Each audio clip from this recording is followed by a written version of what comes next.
আমরা গতকালকে গোপন সংবাদে আছে যে একটা বাংলাদেশি র্যাকেট একটা গ্রুপ আছে, তারা মানে ভারতের বর্ডার ক্রস করে রেল স্টেশনে এসছে। তো তারপর আমরা আমাদের যে আরপিএফ আছে প্লাস গোয়েন্দা দপ্তর আছে, আমরা যারা কর্মীবৃন্দ আছে সবাই মানে রেল স্টেশনে ওই চেকিংয়ে মানে লেগে যায়। তারপরে আমরা একজন বাংলাদেশি লোককে অ্যারেস্ট করেছি, সঙ্গে ওনাকে যে হেল্প করছেন, যিনি কলকাতা বর্ধমান বাড়ি, ওনাকেও আমরা ডিটেন করেছি এবং অ্যারেস্ট করেছি।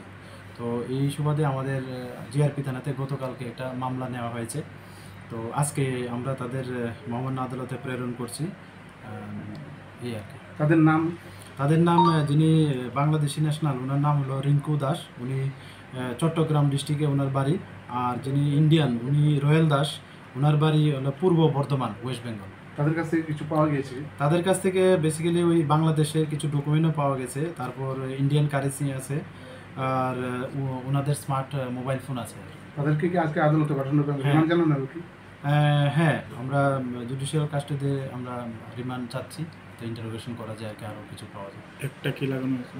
হ্যাঁ, একটা তো আমাদের যে নতুন একটা আছে বিএনএস একটা আছে, তারপরে ফরেনার একটা আছে, আইপিপি একটা আছে। Subscribe to Tripura Info and press the bell icon so that you never miss any latest updates and news on Tripura.